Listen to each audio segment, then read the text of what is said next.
दोस्तों, stock crease की एक और वीडियो में आपका स्वागत करता हूं। दोस्तों, मैं ये प्रॉफिट और लॉस का एक कंपनी का स्टेटमेंट लगाया हूं। ठीक है, आप ये देखेंगे प्रॉफिट और लॉस का, ये एक छोटी कंपनी, बहुत ही छोटी कंपनी है। ठीक है, आप देखेंगे अगर 2011 से, तो आप देखेंगे नेट प्रॉफिट में कंसिस्टेंटली अपसाइड मोमेंट जनरेट हो। किसी भी एक ईयर में पिछले ईयर से कम इसका नेट प्रॉफिट नहीं रहा, और 11 साल से कभी की इसका नेगेटिव में भी नहीं रहा। ऑपरेटिंग प्रॉफिट भी देखेंगे तो किसी भी एक साल में ऑपरेटिंग प्रॉफिट पिछले प्रॉफिट से कम नहीं रहा है दोस्तों, किसी भी एक पैरामीटर पर देख लीजिए। और इस कंपनी ने पिछले मतलब लास्ट के 10 साल में, 10 साल पहले मैं आपको बता दूं, समझिए 5 रुपया के 5 रुपया था इस कंपनी का प्राइस, आज के डेट में 140 के आसपास में। तो सोचिए जरा, कैलकुलेट कीजिए कितना गुना दिया होगा। ठीक है, चलिए मैं आपको रिटर्न का पोर्टफोलियो भी दिखा देता हूं आपको। ये देखिए 10 साल का अगर मैं टाइम फ्रेम दिखाऊं तो 1 फरवरी 2013 को 4 रुपया 60 पैसा था, यानी कि मान लीजिए कि पूरा 4 रुपया 60 पैसा था आज 2010 में, 2013 में। ठीक है, और आज के डेट में ये 140 रुपया के आसपास है। तो कितना गुना हुआ दोस्तों, आपके पैसे को कितना कर दिया, आपके पैसे को कितना कर दिया, 140 से को सीधा 4 रुपया 60 पैसा से डिवाइड कर दीजिए। कितना गुना हुआ जरा आप मेरे को कैलकुलेट करिए, 5 ही रुपया से डिवाइड कर दीजिए। ठीक है, 5 ही रुपया से डिवाइड कर दीजिए, कितना आपको आ रहा है आप बताइए जरा। ठीक है, क्या 30-35 गुना से ज्यादा हो जा रहा है? 10 साल में 35 गुना पैसा करके दे दिया कंपनी ने। क्या चाहिए दोस्तों, मैं एक माइक्रो कैप की बात कर रहा हूं, आईटी सेक्टर की कंपनी का है सैकसॉफ्ट, जो 30 जनवरी यानी कि प्राइस इसका 136 रुपया पर क्लोज हुआ है। मार्केट कैपिटलाइजेशन देख लीजिए 1434 करोड़ की रही है। 52 वीक हाई इसका 156 का आया, 52 वीक लो है 68 का, यानी अपने 52 वीक हाई से 20 रुपया ही कम पे अभी ट्रेड कर रहा है। डिविडेंड यील्ड भी इसका अच्छा है, 0.44% है, जबकि बहुत ही छोटी माइक्रो कैप की कंपनी है। फेस वैल्यू 1 की है, इंडस्ट्री पी 31.1 की है, वहीं पर स्टॉक का पीई जो है 20.6 का है दोस्तों, और बुक वैल्यू जो है 32.8 का है। दो बेहतरीन पैरामीटर स्टॉक सिलेक्शन का, आरओसी जो है 26.2 है इसका, और आरओई जो है 21.9 है, और ये दोनों ही बहुत बेहतरीन शो है। डेप्ट टू इक्विटी देखेंगे 0.06 crore compare to market capitalisation, कोई भी ज़्यादा समझिए डेप्ट नहीं है। अर्निंग पर शेयर इनका 6.6 रुपीज़ का है।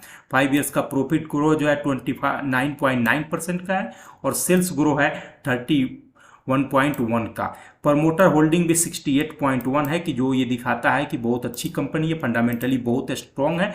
अब मैं आपको लेके आया हूं इनके ऑफिशियल वेबसाइट पर, आप इनका देखिए ये किस तरह का बिजनेस, किस तरह की सर्विस प्रोवाइड करते हैं। डिजिटल सॉल्यूशन में है, इनके बिजनेस के कई सारे वर्टिकल हैं, वो वर्टिकल आप देख सकते हैं किस तरह की सर्विस प्रोवाइड करते हैं, कहाँ कहाँ पर प्रोवाइड करते हैं, रिसोर्सेज इनका क्या है। जब इनके वर्टिकल में जब जाएंगे तो आप देखेंगे लॉजिस्टिक एंड ट्रांसपोर्ट में ये अपनी सर्विस प्रोवाइड करते हैं, फिनटेक में है, हेल्थ केयर में, retail e commerce, telecommunication and public sector में। डिजिटल सर्विस सॉल्यूशन भी प्रोवाइड करते हैं इंटरप्राइज एप्लीकेशन के through, augmented analysis, intelligent automation, enterprise clouding के थ्रू है।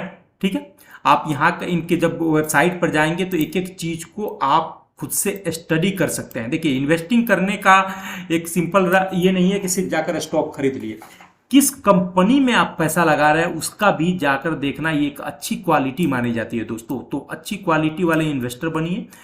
ठीक है, आप लोग आप खुद से भी जाकर विजिट करें कि आप पैसा डाल रहे हैं आखिर किस कंपनी में डाल रहे हैं। किसी कंपनी का शेयर खरीद रहे हैं तो कंपनी करता क्या है आखिर, आपको मालूम होना चाहिए दोस्तों। हर बंदे को मालूम होना चाहिए, मुझे मालूम होना चाहिए कि मेरा जो, मान लीजिए मैंने 10 रुपया चोरी का तो नहीं आ रहा ना, मेरा मेहनत का आ रहा है, तो 10,000 रुपया मैं डाल रहा हूँ तो किस कंपनी में डाल रहा हूँ और क्या काम करता है, किस तरह का रेवेन्यू जनरेशन है उसका।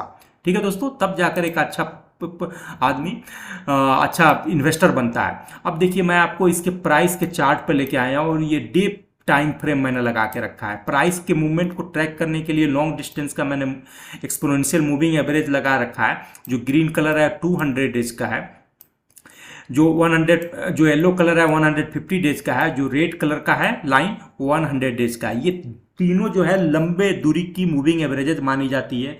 इन्वेस्टमेंट के डिसीजन लेने में ये एवरेजेस बहुत ज़्यादा हेल्पफुल होते हैं। आप अगर मैं आपको दिखाऊं यहाँ से जून 2021 से दिखाऊं तो 200 डेज के जब भी ये नीचे आया है वहाँ से बाउंस बैक किया है। इसके लिए बोला जाता है कि शेयर मार्केट में कि जब भी कोई क्वालिटी वाली कंपनी 200 डेज से ज़्यादा अगर नीचे ट्रेड करने लगे तो उसमें एक वैल्यू क्रिएशन हो जाती है, यानी कि वहाँ से बाउंस बैक की 99% पॉसिबिलिटी रहती है। तो देखिए यहाँ से भी बाउंस बैक किया और ट्रेड लेने का वापस री एंट्री करने का सबसे सेफ होता है कि 200 डेज से नीचे जब आ जाए वापस 200 डेज के मूविंग एवरेज पर सस्टेन करे तो फिर एंट्री ले लीजिए, वहाँ से एक फास्ट मूवमेंट आता है।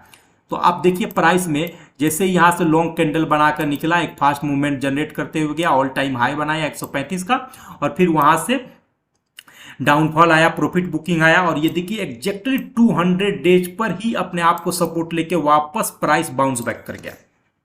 ठीक है, वापस इसलिए इस मूविंग एवरेज का इतना इंपॉर्टेंस रहता है। यहाँ पर भी देखिए 150 डेज के मूविंग एवरेज पर प्राइस अपने आप को सपोर्ट किया, एक लॉन्ग बुलिश कैंडल बनाया और वहाँ से प्राइस भाग गया और अपने ऑल टाइम हाई को तोड़ते हुए 155 के आसपास गया। वहाँ से फिर प्राइस आकर इसी के ऊपर रिट्रेस कर रहा है। ये इसको करेक्शन नहीं बोलते हैं दोस्तों, ये रिट्रेसमेंट होता है। जब प्राइस अपने प्रीवियस हाई को तोड़ के ऊपर निकलता है या ब्रेकआउट देता है तो ब्रेकआउट का एक करेक्टरिस्टिक ये होता है कि प्राइस अपने आप को रिटेस्ट करने के लिए आती है, यानी कि कमजोर अगर दिल वाला कोई इन्वेस्टर रहेगा या ट्रेडर रहेगा तो उसको निकालती है और पेशेंस वाले लोगों को रिवार्ड करती है। तो ये एक अच्छा प्राइस है इस कंपनी में एंट्री लेने का, निसंदेह, इसमें कोई शक की बात नहीं है। ठीक है, या फिर अगर आप और थोड़ा सा वेट करना चाहते हैं या सेफ खेलना चाहते हैं तो आप इसके मूविंग एवरेजेस के ऊपर, जो कि आगे चल के 1-2 दिन में देखेंगे आपको शिफ्ट होता हुआ नजर आएगा 130 से 125 के बीच में।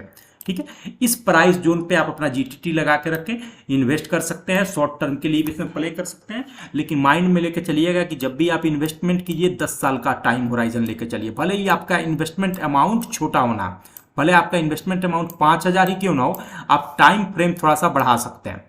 ठीक है, इन्वेस्टमेंट अमाउंट छोटा रख सकते हैं। और अगर ट्रेड करना चाहते हैं स्विंग ट्रेड, तो यही एक प्राइस अच्छा सपोर्ट है।